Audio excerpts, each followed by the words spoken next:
ये जो मछली के शक्ल वाली बिल्डिंग है, इसको कई लोग क्यूट कंसिडर करते हैं और कई लोग बेहुदा। और ये जो नेशनल फिशरीज बोर्ड की बिल्डिंग है तेलंगाना के अंदर, इसको आप में से ज्यादातर लोगों ने कभी ना कभी सोशल मीडिया पर कई सारे कॉन्टेक्स्ट में देखा ही होगा। लेकिन ये बिल्डिंग ऐसी बननी नहीं थी।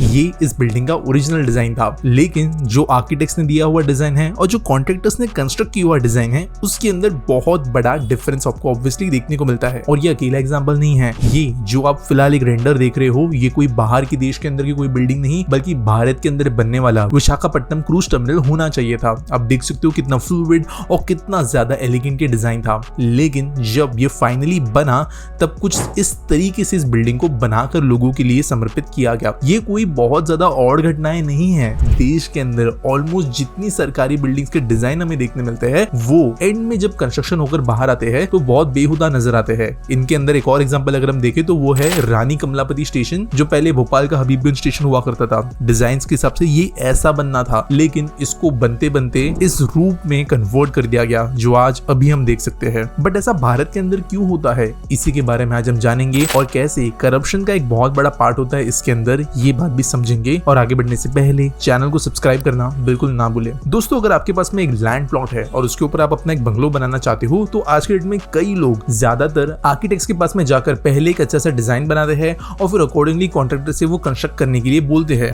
कई बार आर्किटेक्ट्स और कॉन्ट्रैक्टर्स साथ में मिलकर भी काम करते हैं, लेकिन कई बार जब पैसों की कमी आती है तो उस समय पर सीधा कॉन्ट्रैक्टर जो है वो उनके पास में अवेलेबल डिजाइन्स को बनाने के ऑप्शंस जो है वो प्लॉट ओनर के सामने रखता है। और कई बार हमारे रूरल एरियाज और टियर 3 सिटीज के अंदर ये देखने को हमें मिलता है। लेकिन अगर आप टियर 2 टियर 1 में से हो, जहां पर आर्किटेक्ट्स को अफोर्ड किया जा सकता है, तो यहाँ पर अगर कॉन्ट्रैक्टर कोई बहुत बड़ा डिजाइन चेंज कर दे आर्किटेक्ट के डिजाइन में से, अगर वो ठीक से मटेरियल्स का इस्तेमाल ना करे, तो ऑब्वियसली आप एज अ कंज्यूमर खुश नहीं होंगे और आप कॉन्ट्रैक्टर से झगड़ा करेंगे और आप चाहोगे कि कॉन्ट्रैक्टर जैसे डिजाइन दिया गया है आर्किटेक्ट के द्वारा वैसी ही बिल्डिंग बनाए। लेकिन सरकारी कामों के अंदर ऐसा होता नहीं है। सरकारी कामों के अंदर इन चीजों को इतना लाइटली दिया जाता है और ब्यूरोक्रेट्स के द्वारा इतनी ज्यादा कैजुअली चीजों को रखा जाता है कि एस्थेटिक्स या एक्चुअल डिजाइन के ऊपर काम करना कभी भी प्रायोरिटी नहीं होती। लेकिन इसके पीछे भी कई कारण है। पहली बात यह है कि कॉन्ट्रैक्टर्स के भी हाथ बहुत बड़े लेवल पर बंधे होते हैं जब कोई भी बिल्डिंग का काम करवाती है गवर्नमेंट तब। और इसके अंदर सबसे पहला स्टेप आता है लोएस्ट बिडर प्रोसेस का। जनरली जो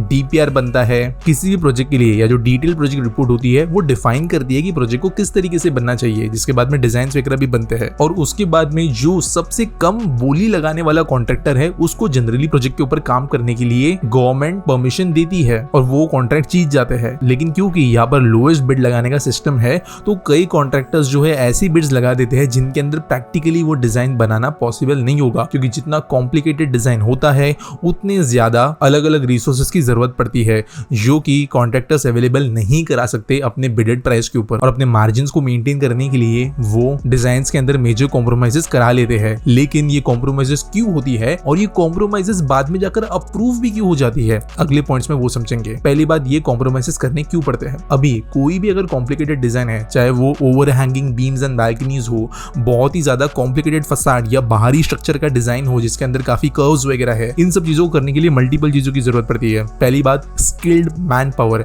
ऐसे लोग जो उस तरीके का काम कर सके, जो काइंड ऑफ एक्सपीरियंस्ड हो, बड़ी कंपनीज एंड बड़े प्रोजेक्ट्स के ऊपर काम करके आए हो, वो मटेरियल्स के साथ में काम करना जानते हो, ऐसे लोग की नीड पड़ती है। लेकिन जनरली कॉन्ट्रैक्टर्स के पास में जो एक डे लेबरर होते हैं, जो मिस्त्री होते हैं, बस उसके आगे के लेवल के लोग अवेलेबल नहीं होते। और जो हाई लेवल के लोग हैं, जो बड़ी कंपनीज बड़े कॉन्ट्रैक्टर्स के साथ में काम करते हैं, वो छोटे प्रोजेक्ट्स के ऊपर वो हायर नहीं कर सकते, उनके पेमेंट ज्यादा होने की वजह से, और इसकी वजह से डिजाइन बनवाना उनके लिए मुश्किल हो जाता है। दूसरी बात आती है मटेरियल कॉस्ट। अगर स्पेशली हम ये डिजाइन के हिसाब से हम देखें, तो जो विशाखापट्टनम क्रूज टर्मिनल के बारे में हमने बात की, अगर आप डिजाइन में देखो तो आपको यहाँ पर कट्स नजर आएंगे जाली के जैसे, जो यहाँ के फसाड में है। लेकिन फाइनली जब बना तो वहां पर एकदम नॉर्मल जो मेटल फसाड होता है, जो कई बिल्डिंग्स में बहुत कॉमनली यूज किया जाता है, वही यूज किया गया है। कर्व्स लगाई नहीं गई है, क्योंकि फिर वहां पर स्टैंडर्ड फसाड पैनल्स का इस्तेमाल नहीं हो पाएगा।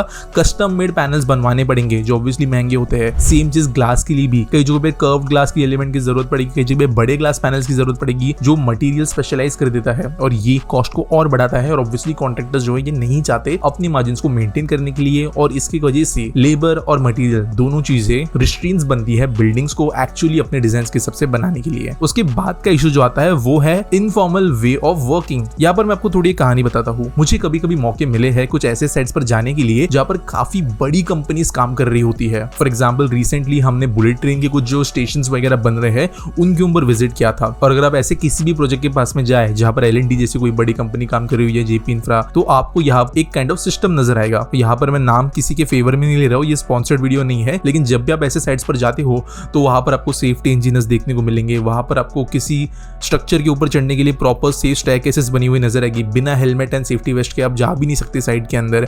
और ऐसे कई सारे सिस्टम्स को आप इंप्लीमेंट होते हुए आपको नजर आएंगे। इसकी वजह से होता यह है कि जिस तरीके से हम डिजाइन बन रहे हैं, जो कंस्ट्रक्शन हो रहा है, इसके ऊपर कड़ी निगरानी रखी जाती है और स्पेशलाइज्ड लोग होते हैं जो इन चीजों को समझ सकते हैं। और इसीलिए डिजाइन जो है वो एक्चुअल में वैसे ही बनते हैं जैसे उनको कंसेप्चुलाइज किया गया था। साबरमती रेलवे स्टेशन को अगर हम देखें तो इसका ये एक अच्छा एग्जांपल है। लेकिन अगर हम बात करें छोटे प्रोजेक्ट्स की, तो यहाँ पर ये जो कॉन्ट्रैक्टर्स है वो कोई ऐसा सिस्टम फॉलो नहीं करते जैसे कोई नॉर्मल बिल्डिंग बिना किसी रूल रेगुलेशन के, बिना किसी सेफ्टी के, बिना प्रॉपर्ली स्किल्ड पर्सनल के निगरानी की चीजें की जाती है, वो चीजें की जाती है। कॉन्ट्रैक्टर्स बस अपने प्रायर एक्सपीरियंस पे काम करते हैं, जिनको बेसिकली लोकल कंस्ट्रक्शन के अलावा नॉलेज नहीं होता है और उन्हें कोई वर्ल्ड क्लास प्रोजेक्ट पे काम किया नहीं होता है, तो यहाँ पर वो चीजें इंप्लीमेंट करने को उनके पास में कैपेबिलिटी रहती ही नहीं है। लेकिन इसके बाद के जो कारण आते हैं वो ज्यादा इंपॉर्टेंट है। आप में से कई लोग अभी ये सोचना शुरू कर दिए होंगे कि ठीक है, कॉन्ट्रैक्टर्स को ये दिक्कतें तो आ रही है, लेकिन गवर्नमेंट ने कुछ स्पेसिफिक चीज मांगी थी, तो वो चीज ना देने के बावजूद कैसे ये बिल्डिंग्स फाइनली बन जाती है। और यहाँ पर करप्शन की बात हम सामने रखते हैं। जनरली सरकारी ब्यूरोक्रेट्स, इंजीनियर्स,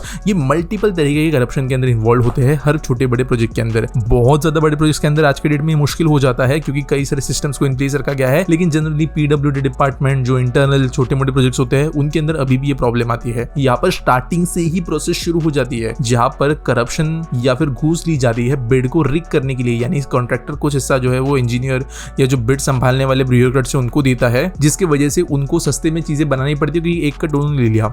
इसके बाद में कई बार ऐसी जो बिल्डिंग्स बनती है उनके अंदर चीजों को इन्फ्लेट किया जाता है। बिल्स के अंदर बताया तो जाएगा कि उन्होंने एकदम जबरदस्त मटेरियल का इस्तेमाल किया, बहुत सारे लेबरर्स को काम पे रखा था, स्किल्ड मैन पावर को काम पे रखा गया था, बट एक्चुअली में ये चीज इंप्लीमेंट की नहीं गई होती है। लेकिन इंजीनियर्स इन बिल्स को पास कर देंगे किकबैक्स की वजह से। सेम चीज जाती है सब स्टैंडर्ड मटेरियल्स एंड वर्कमैनशिप के लिए। हमने कहा कि ये कॉन्ट्रैक्टर्स को महंगी गिरने वाली चीजें हैं, but at the same time ये न होने के बावजूद भी इंजीनियर्स इन चीजों को ओवरलुक करते हैं। पॉलिटिकल इंटरफेरेंस भी एक बहुत बड़ा बात है, जहां पर कॉन्ट्रैक्टर्स को आसपास के लोगों को खुश करने के लिए कुछ देना पड़ता है, चाय पानी, जिसकी वजह से वो बिल्डिंग्स के अंदर अपने यहाँ पे पूरा फोकस नहीं लगा सकते। यहाँ पर ऐसा नहीं कि कॉन्ट्रैक्टर्स दिल से ये चीजें करना चाहते हैं, अगर ये चीजें ना भी हो तो भी कॉन्ट्रैक्टर्स अपना मार्जिन बचाने के लिए ये प्रोसेस करेंगे। लेकिन लास्ट में जो सबसे बड़ा इशू आता है वो है इन प्रोजेक्ट्स को पास करने का। प्रोजेक्ट बनते हुए, इसके फाइनलाइजेशन के वक्त, इसके अप्रूवल्स, लोगों को समर्पित करना और बाद में इसके बिल्स पासिंग, ये सब चीजों के अंदर निगरानी ब्यूरोक्रेट्स रखते हैं। लेकिन किकबैक्स की वजह से और कई दूसरे तरीके के करप्शंस की वजह से जो प्लान्स अप्रूव होने चाहिए थे उससे बड़े बड़े चेंजेस दिखने के बावजूद कोई ना कोई रीजन देते हुए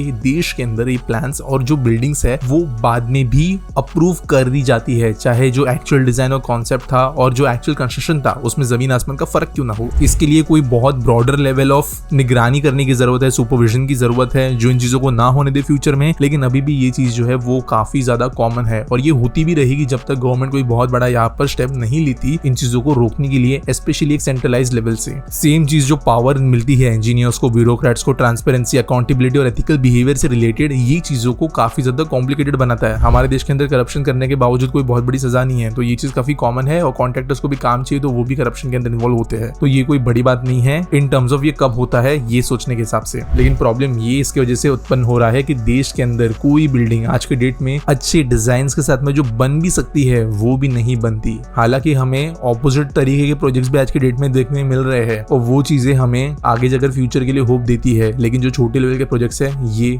उम्मीद ही हम कर सकते हैं कि आगे जाकर अच्छे बनेंगे।